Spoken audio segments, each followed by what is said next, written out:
Okay. All right. I think I'm back now. Okay, there we are. Woo!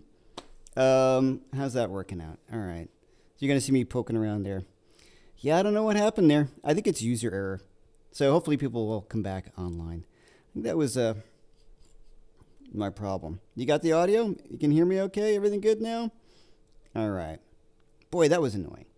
So see what happened was a bunch of windows on at once, and it's probably user error. I had to turn my mic down. I had to turn my mic back up. So there's a bunch of things that happened there. So okay, thanks for sticking in. That was from someone last night, and I put the link into the whole show. And as you see, I think as it goes through, it does start to buffer because it was live, so there was some ups and downs in that. So yeah, here we go. All right, so glad we sorted that out, or glad I sorted. I see what I did. I pressed the wrong button.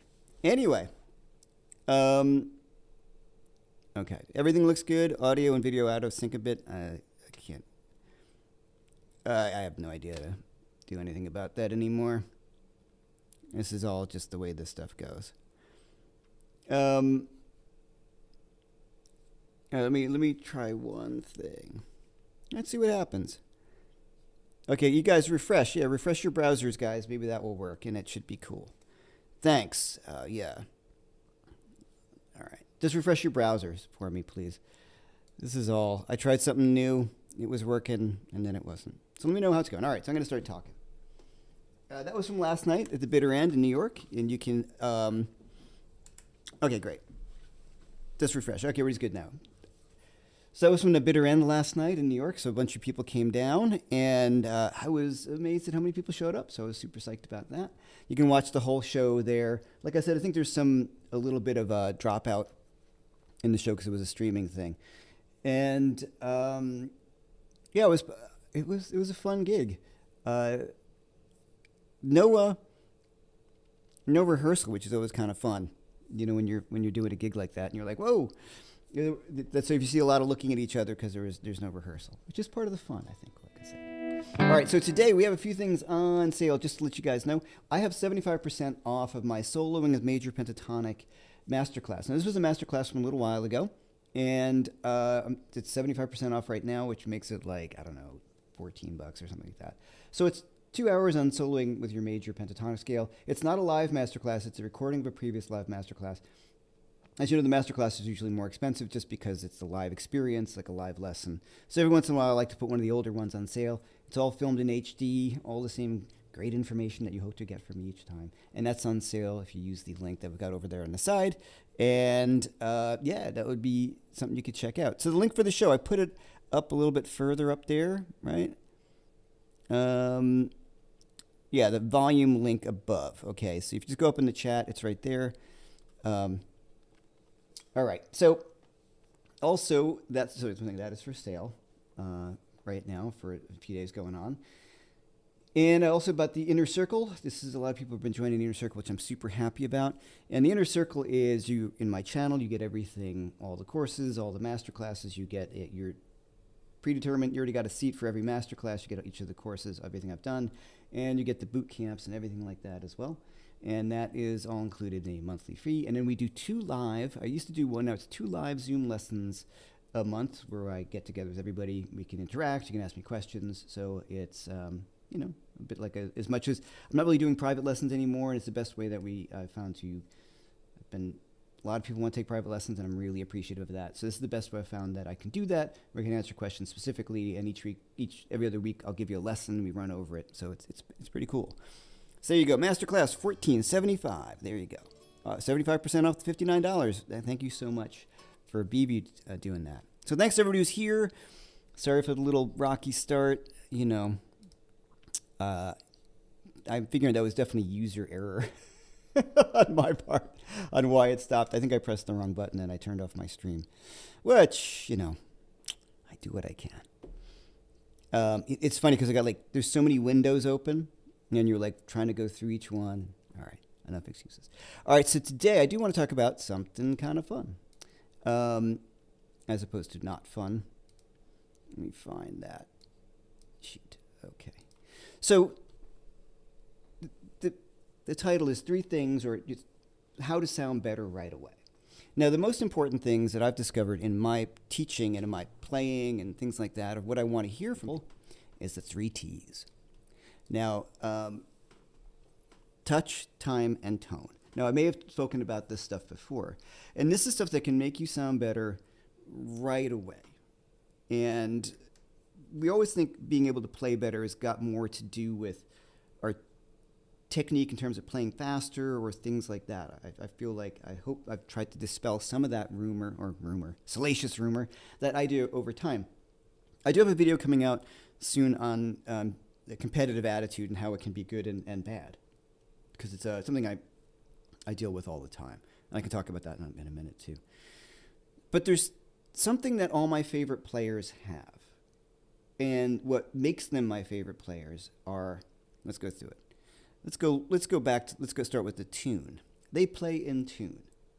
So when I talk about that, I don't mean like, is your guitar in tune? I don't mean that. I mean, are you bending in tune?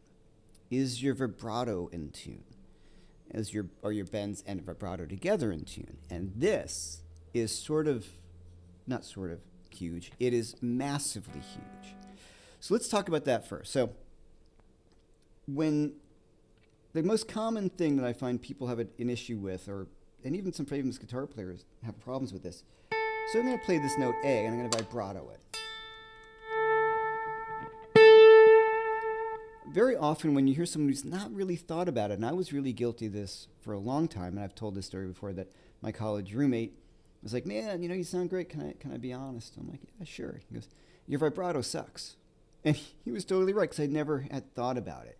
It was out of tune. So the first thing, if I'm going to play this A, there's my pitch. A common mistake that people do when they vibrato a note is you end up pulling too much. And you slightly pull the note sharp. You never go back to your original pitch. So if I add some vibrato to this note, I'm going always back to the unbent note or the original pitch that I want to hear. It's very, very easy to vibrato and end up pulling and not releasing the string. And you're vibratoing that note. Right? But there's your E. And if you don't come back to original pitch, you've got E plus, a 10% or a tenth of a percent or something.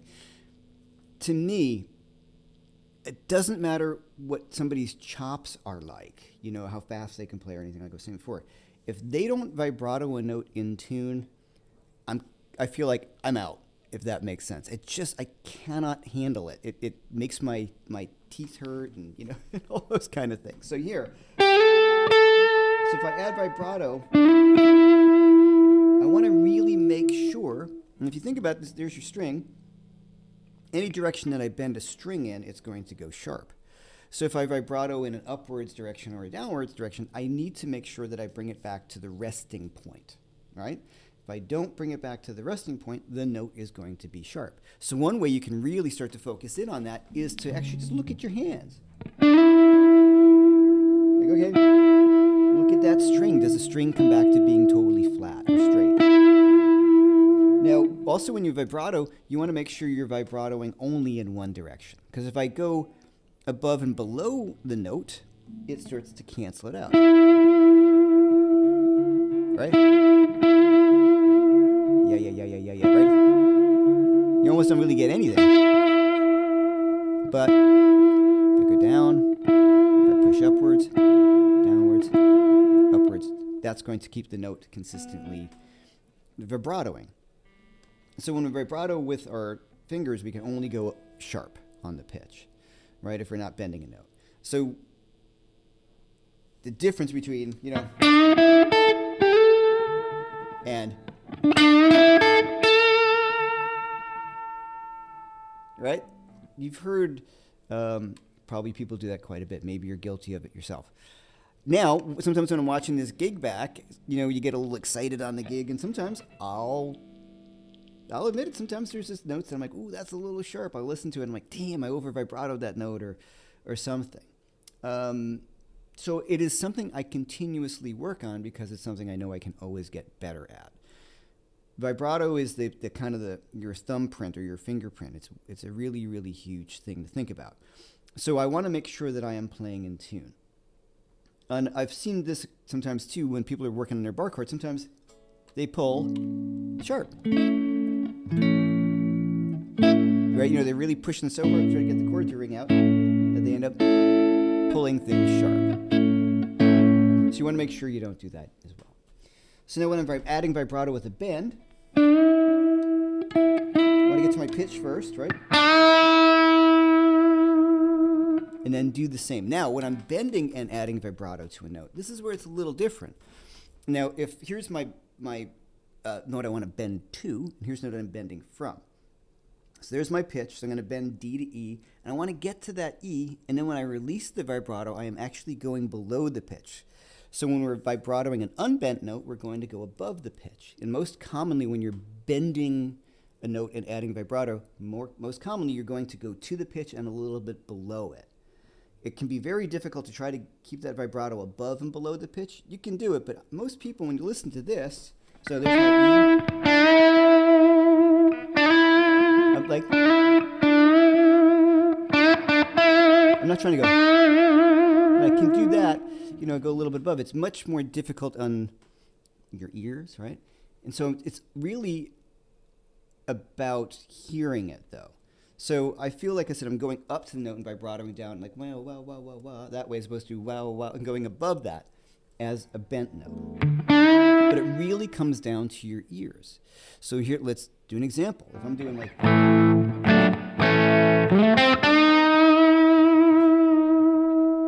Right? Right? It's terrible, terrible, terrible. As opposed to...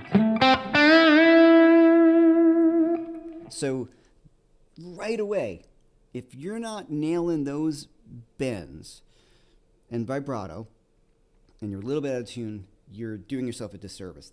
It just doesn't sound good. Being out of tune just generally doesn't sound good. Now, you start getting into it, you can work on bending out of tune on purpose, to be add some sort of color and, kind of a sadder thing.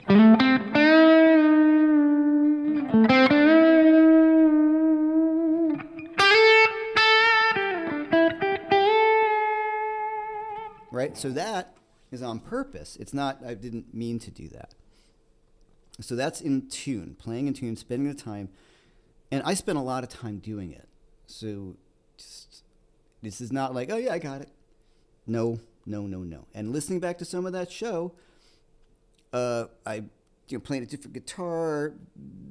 It was sometimes I'm not used to it, and I would overbend a little easier to play than, say, a Strat, and just experimenting this time because I'm having a ton of fun. And so it's like, push that a little too hard. So your muscle memory can often go back to the other guitar that you're used to playing. Now, this will be tricky if you're switching from, say, like a Gibson scale length to a Fender scale length. If you're relying upon muscle memory, which is a big part of it. But you do really, really want to think about, there's muscle memory, and then there is your ear. Muscle memory is important, but you really always want to get the ear to be the most important thing. There's my dogs.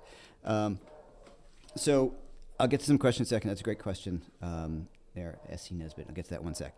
So I'm always trying to hear the pitch. So one way you can practice this, so this is, I can start with my unbent note, and I'm going to add the vibrato. So let's just talk about vibrato for a second. People are going to probably ask about how the technique of vibrato is. I kind of look at it as like a mini bend. My thumb comes over the top of the neck. I'm really getting that grip, kind of pushing down here. And I'm moving my whole forearm. And I'm locking up these fingers behind the vibrato note. I'm not stretching out my fingers so one each gets a fret. Like this, see what I mean? I do that. I'm not doing this, where they each would kind of stretch out, because that really, you want to put all that energy right behind the note that you're adding vibrato to. So my first and second finger are getting the vibrato, coming from my forearm, really stiff forearm. And my first finger is going to come up and just kind of mute the strings around it so I don't get it. Unless I want to do Foxy later or something like that. But,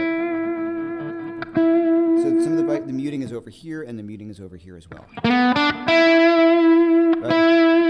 So once again, I'm bending in one direction. So now S.C. Nesbitt asked, and this is kind of where we're going right now, any tips for developing and practicing a bent note vibrato? I'm pretty happy with my bends and vibrato, but both together are sketchy. Both together are sketchy for most people, and that's where I find that that's where the whole thing starts to fall to the ground. That's a lot of hand strength and proper technique. So the first thing I would do, I'm going to bend that D to my E. I'm going to, now, generally speaking, if I'm playing the top two strings, I bend upwards physically. The lower strings, D, G, B, I will bend downwards. And the G string kind of falls into the either direction depending on how I feel at that moment. You know, so the G string I'll pull downwards or bend upwards. It's not super consistent. So on the, let's just say on the G string, sometimes I pull downwards because I feel like I get more hand power from a downward bend. Because I feel like that is easier than that. I don't know. Could be wrong. So I'm going to get my pitch first, sound my first note, and then play my bent note, or play the unbent note, and then sound the note I want to bend to. Make sure I got that in tune. Close enough. Cool. Right? And then I can start to release the bend a little bit. So think about it almost, you know what's a good idea to get into this, is if you think about it like as a mini bend. So, or actually let's do like a ridiculous vibrato just to begin with, because it actually can sound good. Watch. Like that kind of thing, right? So if I make that smaller, it's the same technique. I'm just not adding as much wiggle to the note. Right? So that's the way I practiced it for years, and I still do. Last step.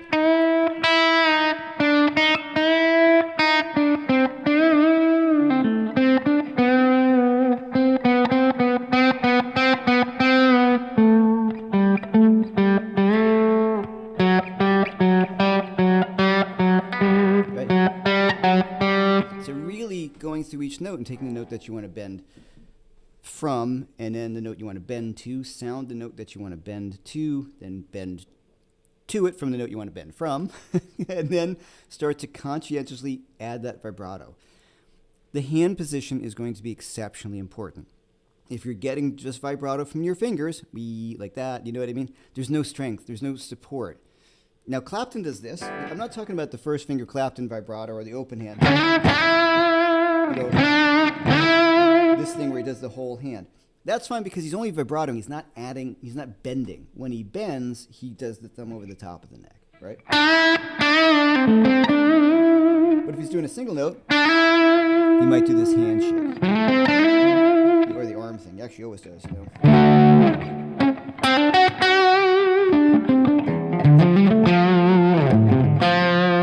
Right? This thing like that. I do that all the time too, but that's the only sort of, you can't really do that when you're bending, because that way you're relying too much on your fingers, which don't do that because it's a little harder on your fingers. And if you lock up your wrist, your forearm, thumb over the top, and you use your whole arm kind of like turning a doorknob, that to me really, really helps out a lot. Okay, so that's the playing in tune. Massively huge. If somebody's not bending in tune, adding vibrato in tune, like I said, I feel like I'm kind of out. Next one would be time. Okay, we always want to think about playing in time, and I'm talking about, yes, chord notes, triplets, and sixteenths and things like that. I don't mean that specifically like play your chord notes, triplets, and sixteenths. I think you should, but think about when you're talking or when I'm speaking to you, I end a sentence here. And I continue talking, and I'm going to end my sentence here. So oftentimes when we're playing, people might end their sentence here somewhere, and then things don't really kind of sit comfortably when you're soloing, because the things, like, you want to be thinking about the sense of pulse of time that you're playing over. So if I'm just going to open up my jam tracks here. And if I'm going to be just soloing over, one of my standard old blues jam tracks, let me just open one of these up. All right, I'm in C. So there's 1, 2, to watch.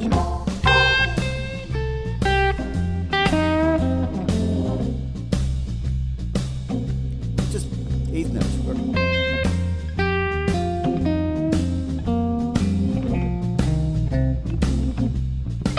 Triplets. That's right. So I'm just going to play a line. I want to end it properly.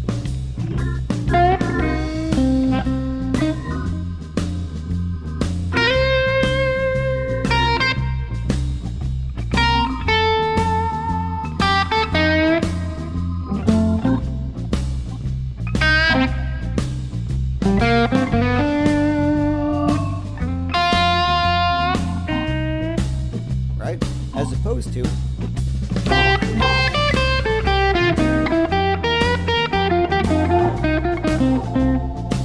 right?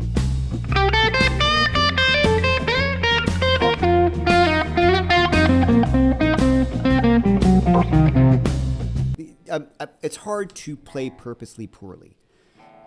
And so it might be an exaggeration, but I hear that a lot, especially when I was teaching people getting into soloing at first, that you're not seeing a connection to the time of the music. So that's what I mean by playing in time. Yes, I mean, if you're playing a song and you should be able to play that. I don't mean that kind of time. I'm talking about your soloing. I am talking about that too, but for right now I am talking about if you're working on your playing and you listen back and you just don't think it sounds good, that's one of the also the key elements, is that you're just not ending up in time. So one way you can practice doing this is working on, like I said, they're playing 16th notes or 8th notes or triplets over a backing track. Now with the metronome is totally cool, but if you play it with the track, you're hearing how that rhythmic subdivision sits on top of your track, of your jam. So, 2, and click.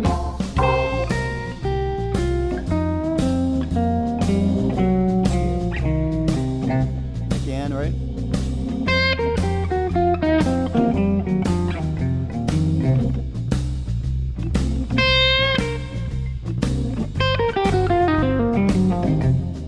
So I'm going to do a line, and I'm going to play a line. I'm going to end on my downbeat. Watch.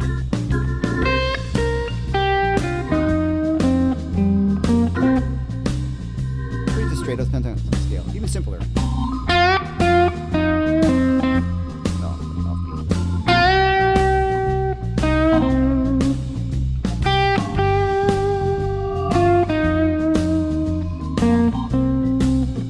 So I'm really not playing anything special, but I'm concentrating on playing or ending on a downbeat or starting on a downbeat or starting on an upbeat. And the more I have an interaction with the time, well, not the more, you have to have an interaction with the time. Because like I said, with the poor playing I was doing before, enter a softball insult right there. Good.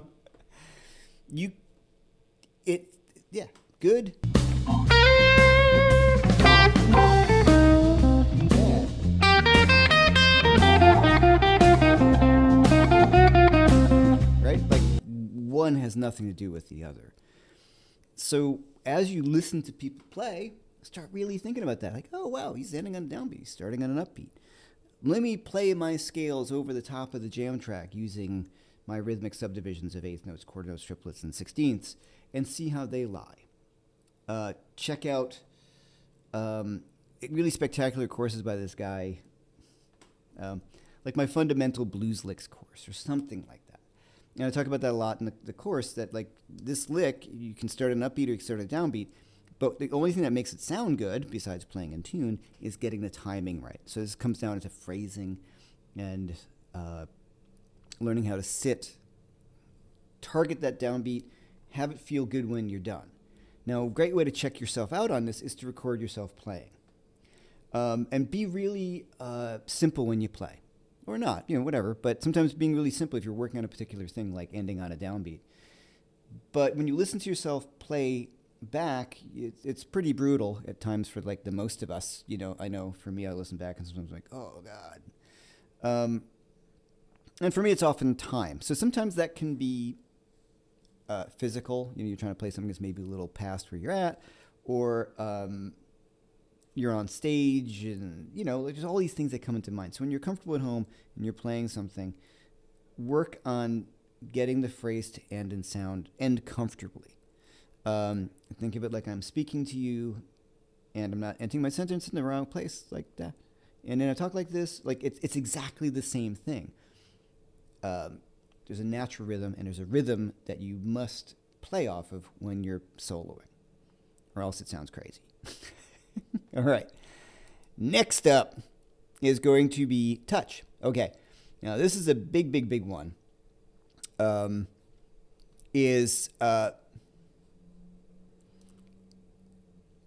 I've talked about, I like the expression yelling with your guitar. You guys heard me play it. I talked about that before. So I'm going to yell with my guitar. I'm playing touch.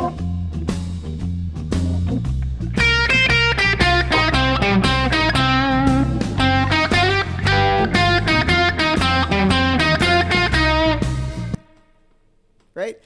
I was playing kind of in time, but when you're playing like that and you're not thinking about the musicality of each note, especially if you're playing things like blues or music that allows you to play more dynamically, as opposed to say like, if you're playing high gain, shreddy stuff, I don't think anybody here is necessarily doing it. It's hard to be dynamic with that kind of playing.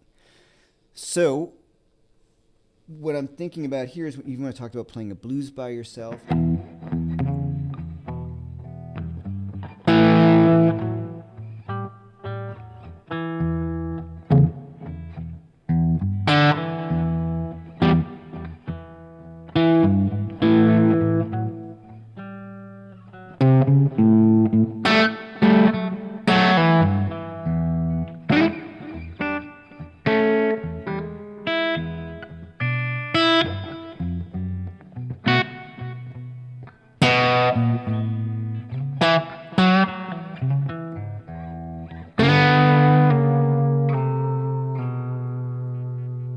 Right?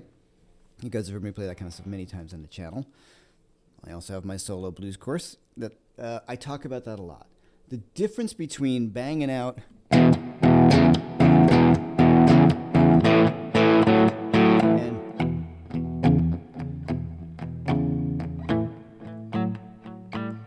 is day and night for me as well. Also as a soloist, right?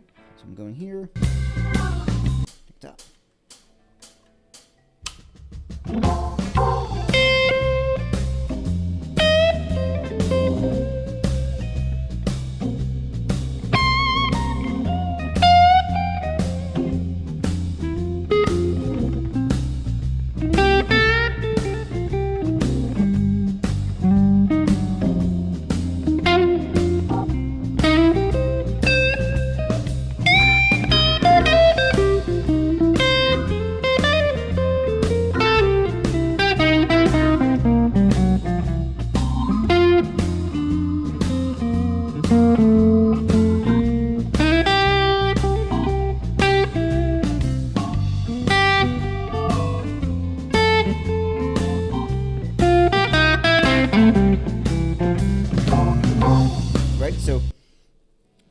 Up, like up and down. I'm thinking about dynamics as I play. And if you start putting these three things all work together synergistically, it's what separates, not only what separates a good player, it's the beginning. Every good player has to have this. Someone could have a ton of chops and have no dynamics, and they can't stand it. Someone could have a ton of chops and great dynamics and have terrible bends and vibrato. For me, these are the three really defining things that anybody can sort of get together. Obviously, the bending thing there's a technique involved to it, so that's a little trickier, I would say. But it's a very solid, definitive thing that you can practice to get better, right? I'm going to play that note and make sure I vibrato it in tune. I worked on it. It didn't just come naturally to me. It's something I spent a lot of time developing. Bending those notes and adding vibrato, lots of time developing. I listen to a lot of Eric Clapton. We talked about how much I love Eric Clapton's early playing, especially. Those Blues Breakers records and the Cream stuff, that was really, really big for me working on bending and vibrato. Both of those, he's just great, obviously. And then everybody after that, David Gilmour, all the guys I mentioned, Jeff Beck, all the kind of classic guys, Hendrix. Was at the PRS show, like, John Mayer played, has great vibrato. Mark Lettieri played, great vibrato. Everybody, to me, it's all the great guys playing in time, playing in tune, and they have a really great touch when they play. There's dynamics going on. Also, think about this. Do you have a pleasant tone? Now, I worked really hard on my tone. And how did I do that? The big part of it is how I attack the strings when I play. And we've all noticed this when somebody plays through your rig and they sound totally different than you. I've had,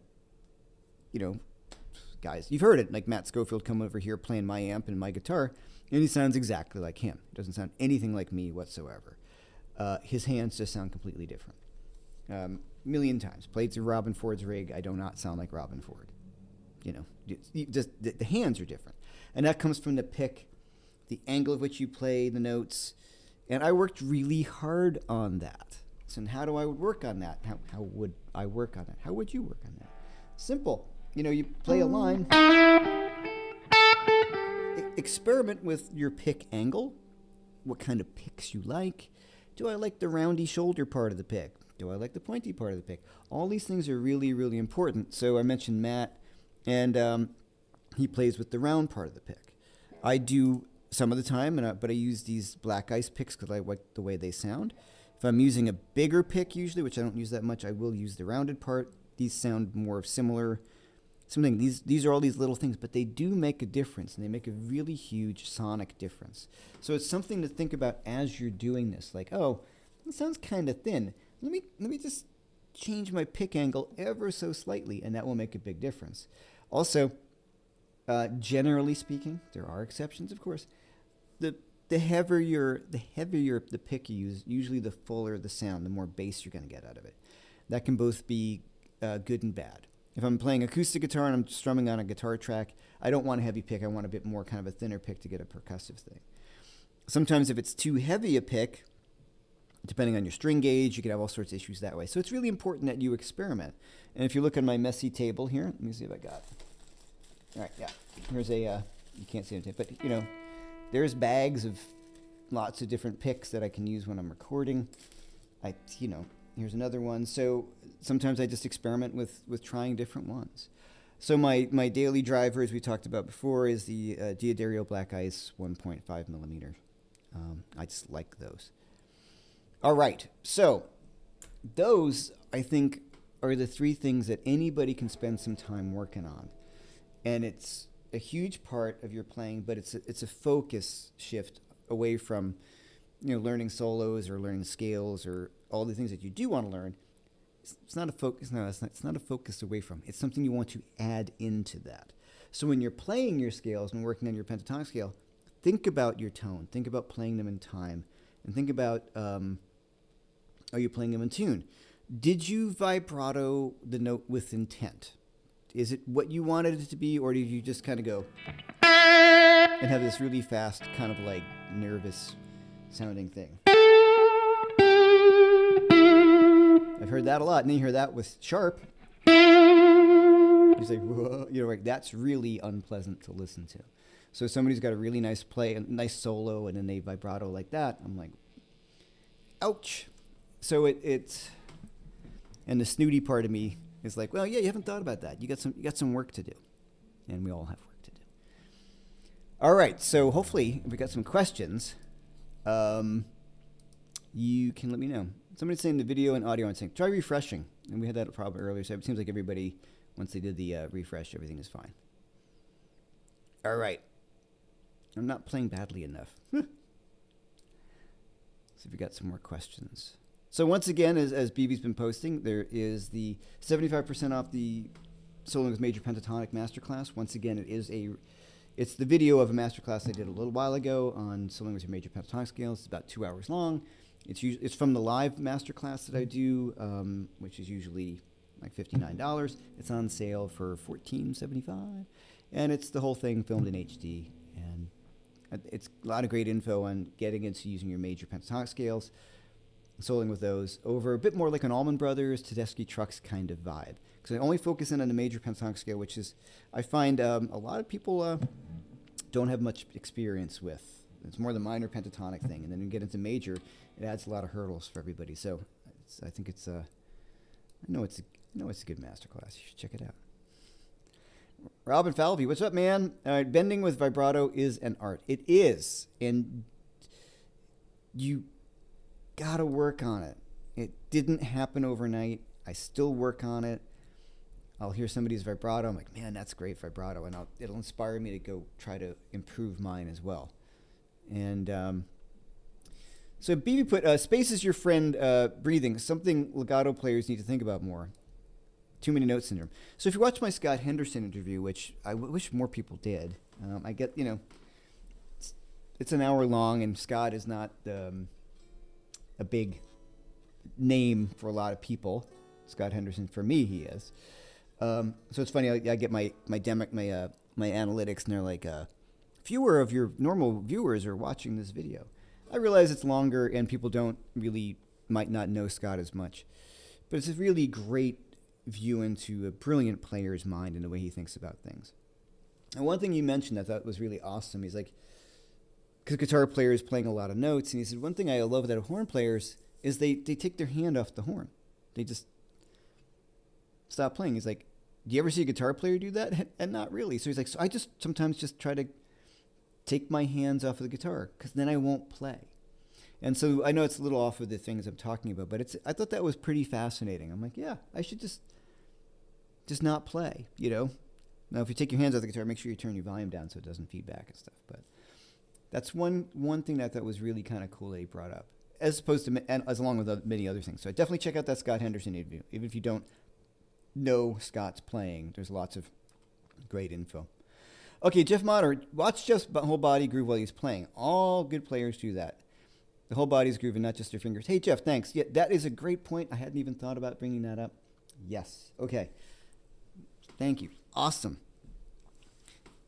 I cannot play without internally feeling the time. So as I was saying about the time, thank you for bringing that as a whole huge topic I hadn't even thought about. Part of feeling the time is feeling the time. Right?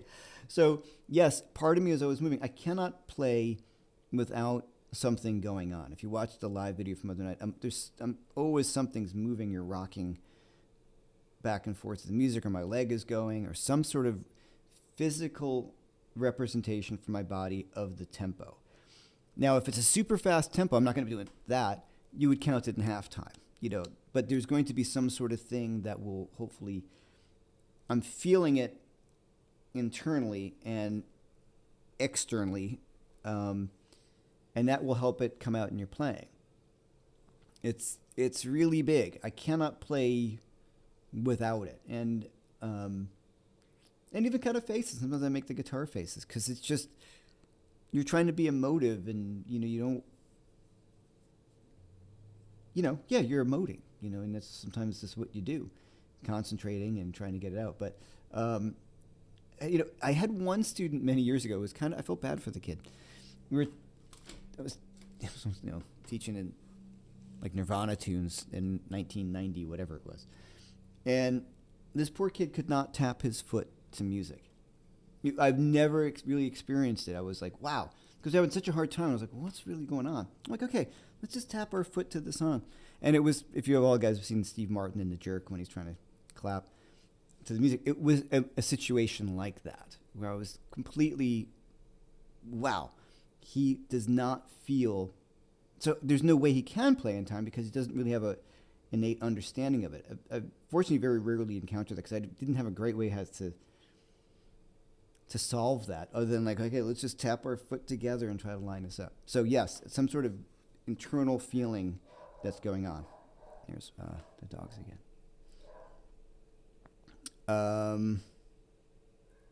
Can you recommend a good effective exercise for building the vibrato technique? Just like I said, welcome from the Ukraine. Hello. If you play the note add the vibrato, and just make sure that you're in tune. Make sure that the string, physically, you can see it represented by, if you're bending the note and you're adding vibrato, if it does not come down to a completely relaxed string. So kind of a Zen approach is I'm bending the note, then I am releasing the tension and allowing it to come to its resting state. It's kind of one way you can look at it.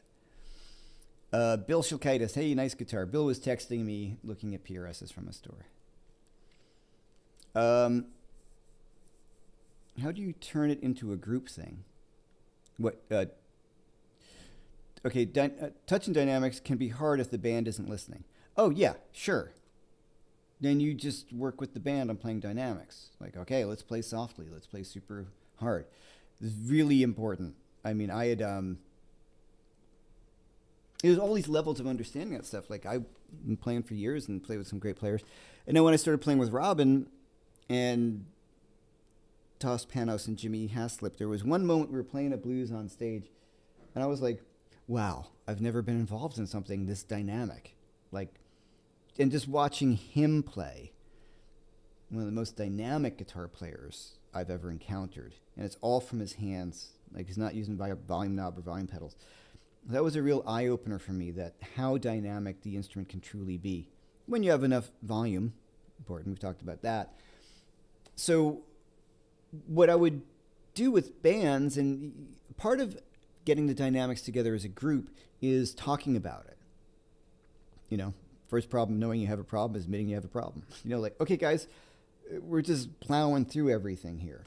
Now, if you're playing metal, you know, it's not going to be as quite a big a thing. The dynamics in a metal band are usually everybody's playing loud, everybody's playing soft.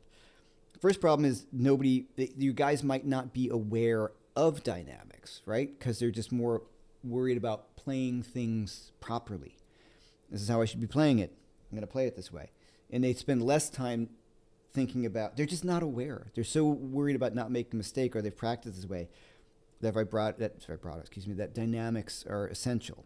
I was there. Most of my students have been through this. So I bring it up a lot. Then you can say, like, okay, so if you're doing, I don't know, cliche at this point, Stormy Monday, the Allman Brothers version. Super dynamic. If you guys are playing it, listen to that version as a band and say, hey guys, see how they bring it up here?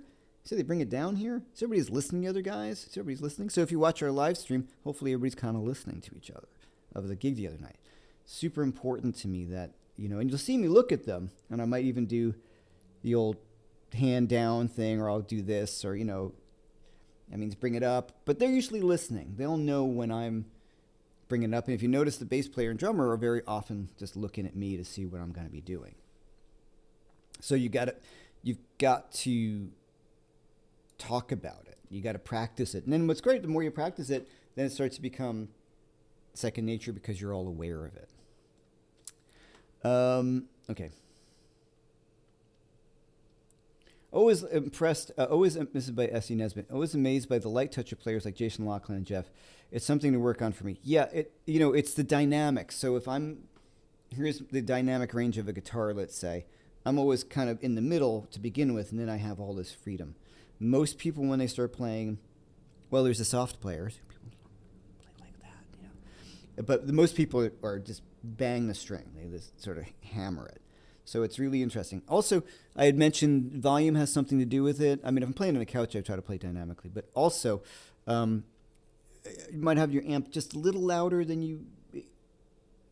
If you're playing an unamplified electric guitar, the dynamics are there, but obviously it's a low dynamic. So when you play through an amplified guitar, electric guitar, you're going to get more dynamics out of it. So it's something to think about when you're practicing it. That...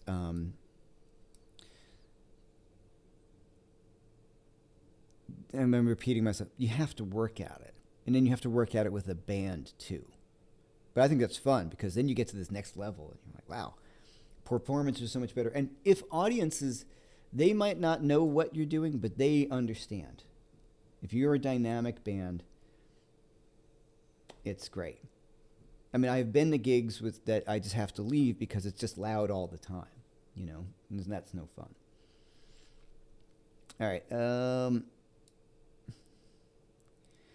Kurt Schaffenberg, Scott was great. Some folks just can't get away from gear craziness. You know, he's referring to that why as many people didn't watch the Scott Henderson video. I think they don't know who he is.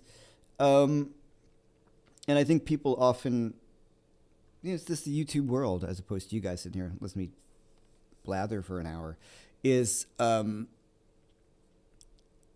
it's a commitment, and they want to learn. It's not a sexy title of like into the mind of the person who I have no idea who it is, so that's usually the case.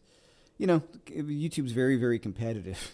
It's all about those thumbnails and what's going to get people in. I knew it wouldn't do great numbers, but I thought it was just great information. All right. Yeah, Robin, I was once taught play the guitar like you're having a conversation and allow yourself to breathe. Yeah, totally. Now, the cool thing about guitar is you don't have to breathe sometimes, too. I like that, too. Jeff, just curious, are you taking lessons from any guitarists right now, or is there something that you'd like to learn you're struggling with where you feel an educator could be really effective? I'm too good to take lessons. No, it's not true at all. I took a lesson with Scott Henderson a few months ago, like once I got off the road because I was really bored with what I was playing. I would totally take lessons with somebody. Not a steady weekly thing. I think kind of like anything I talked to Scott Henderson about, it's not something I didn't already know in my, atavistic musical brain from music school, but it might have been it's just something I haven't done. You know what I mean? Like I need to work back on that melodic minor scale. Or he might tell me something that I haven't done, but I understood, but I didn't know to do. So that's enough for me, because that'll be like, okay, that's the next, few months of me working on something. I would be more interested in this point, maybe studying with a piano teacher, not for piano, but something about harmony, away from the guitar, because my whole world is guitar, so sometimes it'd be kind of cool to work with somebody who's not. But I'm always open for lessons, and you've got friends we get together, and they show you something, and then I'm off and running. Oftentimes for me, it's just I just need a little idea. Like, something Scott was talking about, you can use 2 melodic minor scales, a minor third apart from each over that minor 7 band. I never thought about that. Of course you can. That makes perfect sense. Okay, thanks. That's kind of what it was, in terms of a educational thing. Okay, BV, right. A big thing is that players play like their personality. That's true to a large extent. Once you get past a certain threshold, and I'm talking about prior to that, but you're absolutely right. I mean, that old John Coltrane, or the old cliche is like, or was it Miles? What you've lived comes through your horn, or something like that. It's a phrase like that. So yeah, that's for sure. Zach Wild's a perfect example. Like, that's a pretty aggressive guitar player, and as a person, that's his personality. Super nice guy, but you know what I mean. He's a big personality, and his guitar playing is a big personality as well. But for him, that's clearly a decision. So I agree with you, but I think you should still work on that stuff. Mike Jones, feel comes from your heartbeat as a natural rhythm that no one can escape until you die. You can't coordinate your hands and feet rhythm unless you have a heartbeat. Well, what if you're playing at 100 and 210 beats per minute? I don't want my heart beating that fast.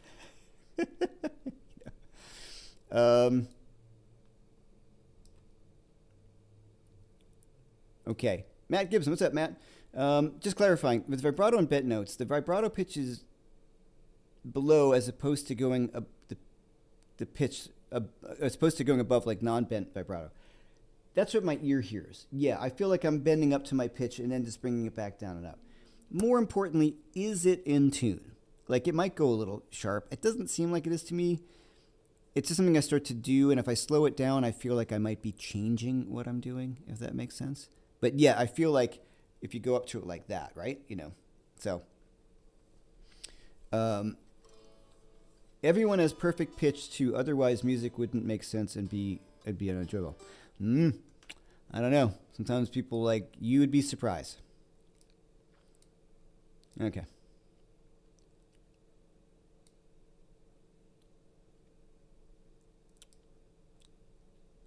So my personality is minor pentatonic.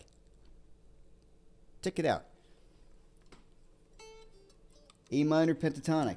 A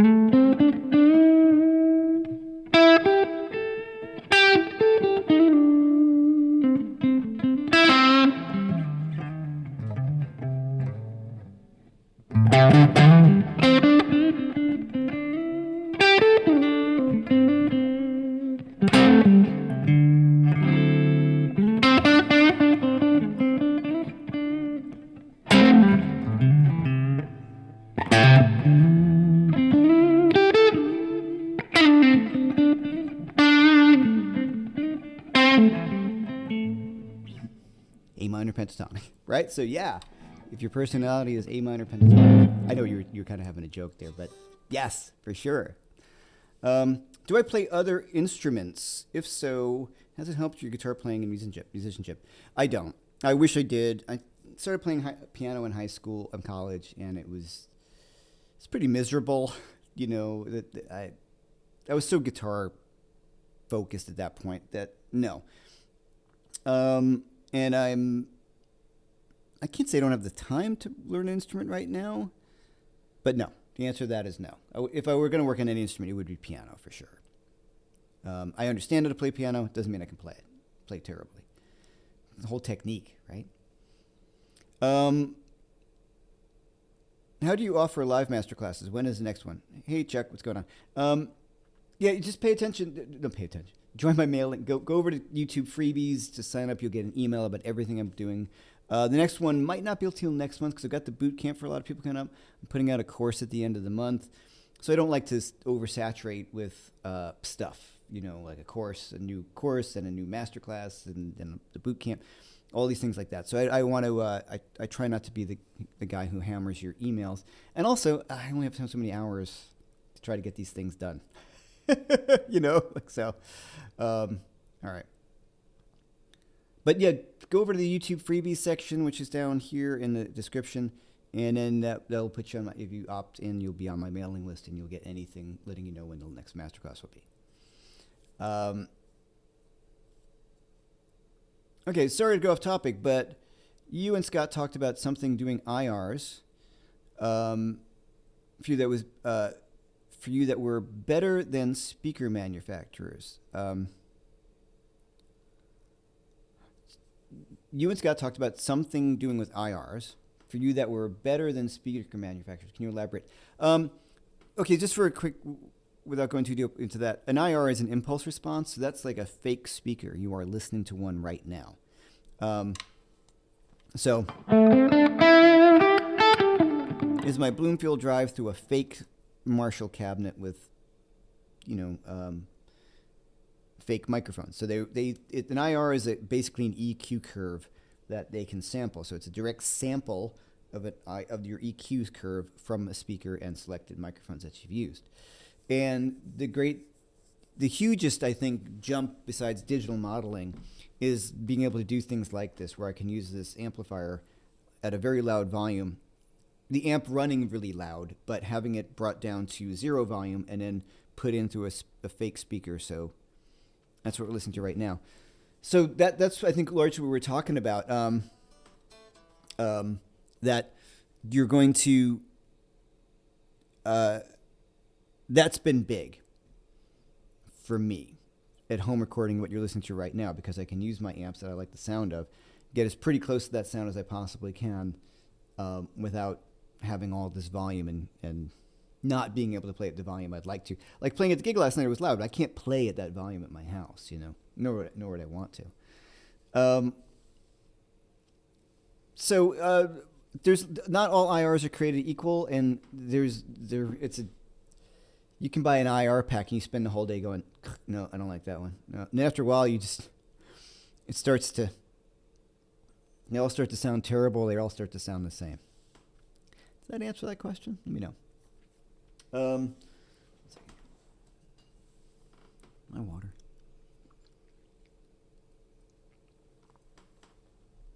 Great question by Kurt Schaffenberg.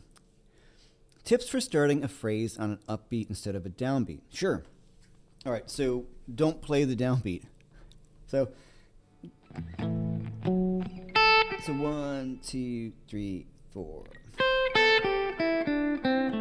1, I'm doing swing 8, so 1 and 2 and 3 and 4. And check this out. 1, 2, 3, 4, 1 and 2 and 3 and 4. So what I did was I was starting the phrase on my pinky on the C note of a pentatonic scale, right? But what I did was, instead of starting it on the C, I'm going to do like a fake down pick. So here's my down. So 1 and 2 and 3 and 4. 1 and 2 and 3 and 4. So 1 and 2 and 3 and 4. See what I did? So I did the fake down, and I started that up beat as I normally do as my up pick. It's a great way to start to do hearing an offbeat, an upbeat. I could have done a downbeat, so 1 and 2 and 3 and 4, and, right? Could have done anywhere. So if I do that sort of like air down pick and then continue with the up pick following through using alternate picking, I find that's a really quick way to get into it. 1, so 1, 1,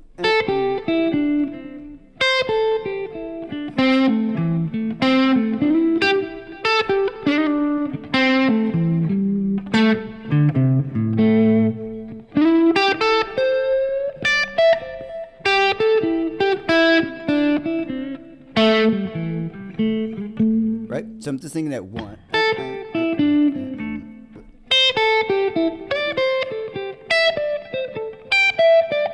So that's that fake sort of down pick.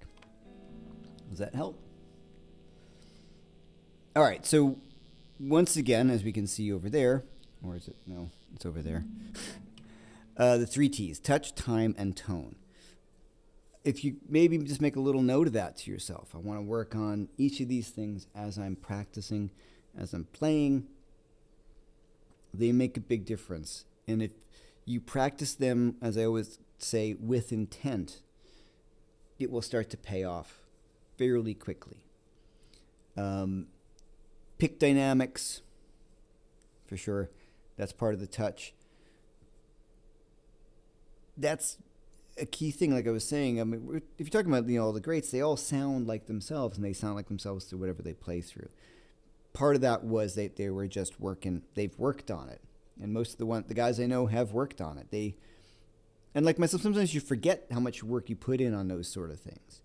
But some guys will have it naturally, for sure. Not most, though. And people, I remember some guy, we were talking about guitars on this channel here, and somebody's like, well, someone like Eddie Van Halen just stuck a neck on a body and spray painted it, and then he didn't care about, tone and this and that. And you're like, what? Like, the guy was the biggest experimenter and tinkerer.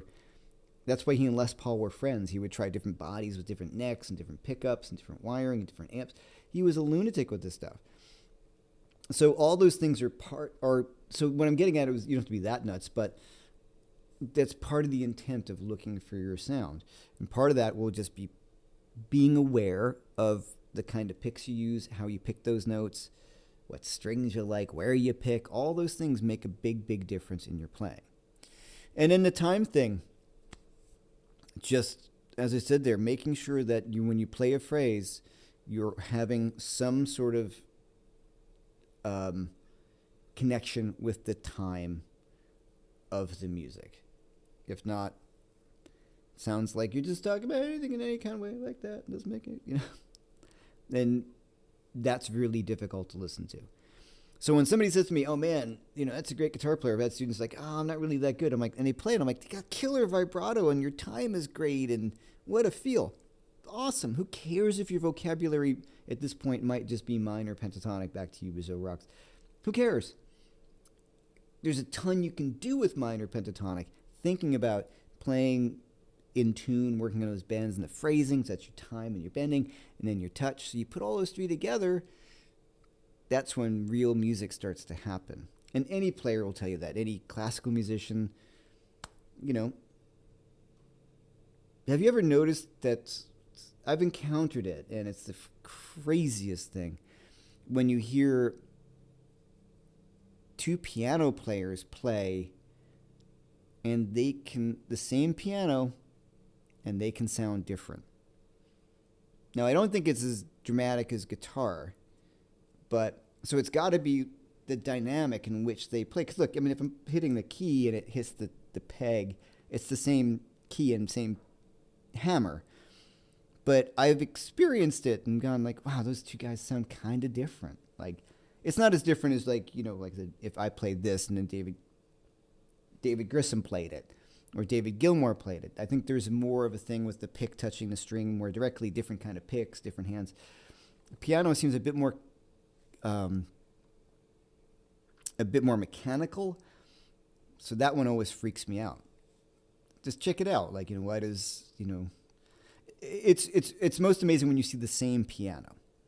Because if it's two different pianos, that's a different thing. That one's recorded differently, or, it's a Bosendorfer versus a Yamaha or something like that. But when you hear two people play the same piano, and you're just like, wow, there's something different going on when you both play it. And that, to me, is even more fascinating than guitar. So what makes my favorite players? The guys have got good touch, a good time, and they play in tune. To me, that's like the ground floor of what you want to get together. Ray Mancha, would you recommend for practicing all the 3 T's with improvising lines, either building up to it or separately building the 3 T's? Yes. All of them.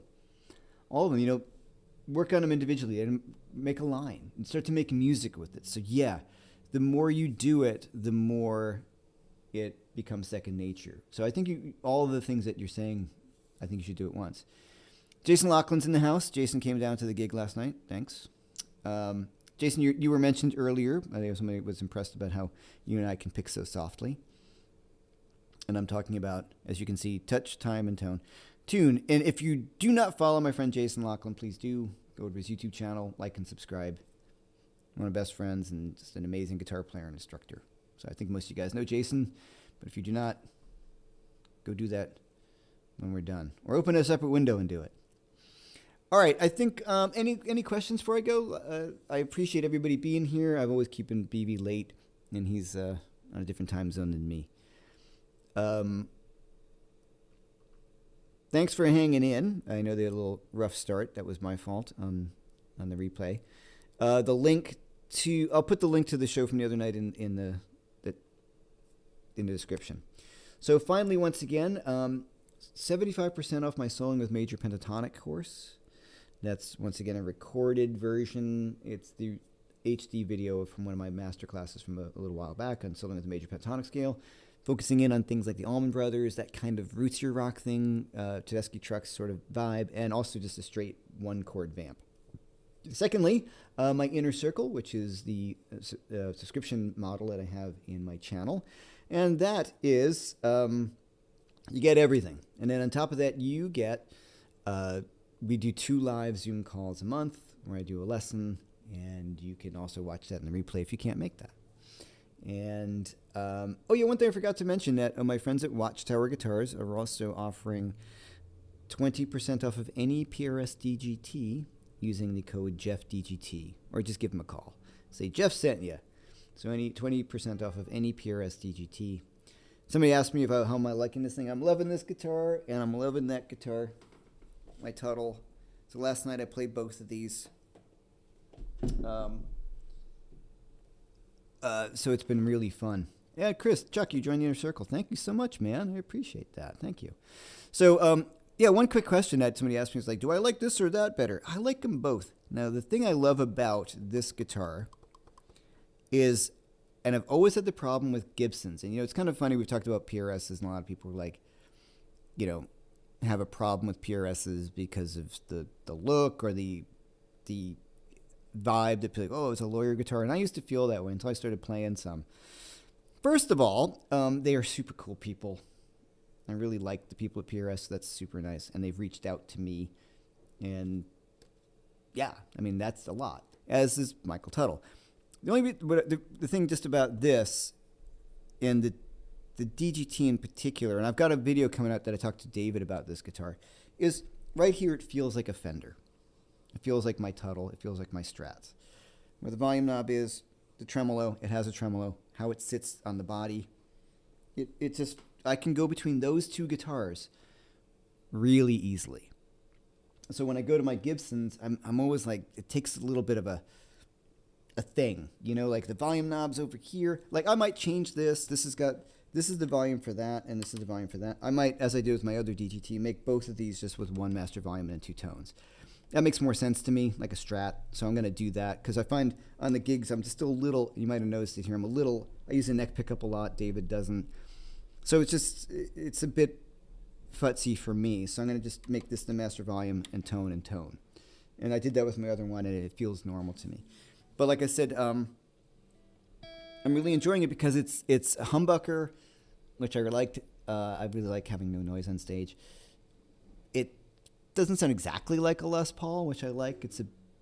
Sounds like a PRS or a DGT, but it's an easy switch off between those two. And when I'm on a gig, I really enjoy that. Les Pauls, as much as I love them, I find myself messing up with the volume knob all the time. Like I forgot I had that pickup up, and then I turn off the neck pickup and I go to change it, and I'm like, damn, so I know there's ways around that, like you can put in a master volume, but I do like things that Les Pauls can do. But this guitar kind of blew me away, and like I said, these two complement each other really, really nicely, and there's enough similarities to them that I feel like I am playing a very similar guitar, which I do like.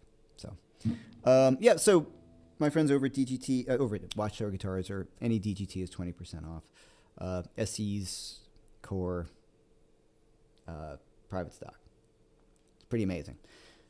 Use the Jeff DGT. Great guys over at that store as well. All right, so that's what I'm selling. Hey guys, please check out, as BB's put here, don't forget I've got all sorts of free stuff at the channel. You get the blues jams, 14 blues jams. Those are free, the high quality ones that I was soloing with. It's done with a live band. There's that. You can also get my Arpeggios Unlocked mini course and ebook. If you don't have that, I definitely get it. It's free. It's good. I've got a bunch of other jam tracks over there for free. And you can go to the YouTube freebies section. Any video I do, I always put up some PDFs and tabs and background tracks. So if you've not done that, and then you get on my mailing list if you so choose to do so, which I hope you do. I never bound anybody with mailing lists. It's, if I got something to sell that month or a few times a month, you might hear from me, but you're not getting an email from me every day. So, if you guys like the channel, hit the like and subscribe and all that kind of stuff. And I will have a video coming out on Saturday. It could be 1 or 2. I've got 2 ready to go. So it's either DGT video or a video on competition. So sometimes when I do the headier videos, people don't watch them. All right, everybody. Hey, BV, thank you so much as always. I always text BV in the morning. I'm like, oh, man, are you free this afternoon? Because I keep on forgetting to. So thank you, BV, so much for always being here. You're the best. Everybody knows that. And we all appreciate it. All right, everybody. Thanks for being here, and I'll see you all next week. Take it easy.